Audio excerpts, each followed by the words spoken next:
What are hazardous and special wastes? What are hazardous wastes? The Resource Conservation and Recovery Act, known as RCRA or RCRA, is the U.S. EPA's regulations for hazardous waste and waste disposal.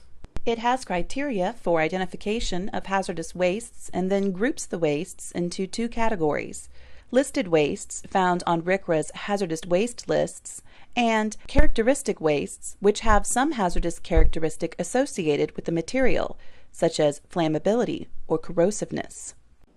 It also lists hazardous waste generator requirements. There are three sizes of hazardous waste generators. There is the conditionally exempt small quantity generator, the small quantity generator, and finally the large quantity generator. There are different requirements for each generator level. All generators of hazardous wastes are required to manage, store, and ship hazardous wastes correctly. However, if a small exempt quantity generator has problems during an audit and it is found they are not managing their hazardous wastes correctly, they would be required to follow the large quantity generator requirements. This is why it's a good idea for conditionally exempt or small quantity generators to be knowledgeable about what is required so they can manage wastes appropriately. What are special wastes? The state of Tennessee has regulations addressing certain kinds of wastes by volume or by certain special characteristics. These materials are not truly hazardous wastes, but need special care and consideration in disposal. These wastes are labeled as special wastes and include materials disposed in landfills that are discarded from manufacturing operations. Special waste, once identified, must also be approved for disposal. Approvals are given from the State of Tennessee Department of Environment and Conservation. Check with the headquarters in Nashville or your local field office. Also check with the local landfill. The landfill has the final say on special waste disposal approvals. What is used oil?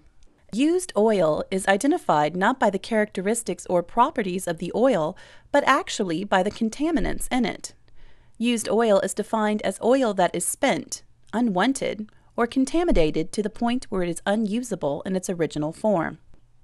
Determining whether used oil is hazardous waste is straightforward.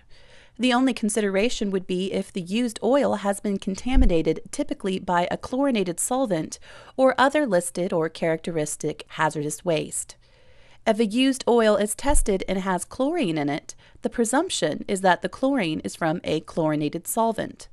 In this case, the facility will have to determine the source of chlorine.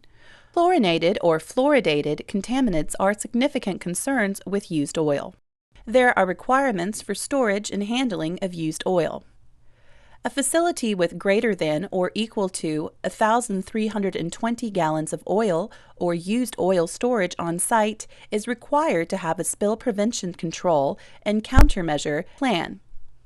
Information on plan requirements may be found in 40 CFR 112.7. Watch for future videos and workshops about this topic. What is your economic impact? Savings from being in compliance are generally in the form of cost avoidance, such as fines and liability costs. The cost of noncompliance is $25,000 per day at a minimum and $25,000 per violation. This would be an example.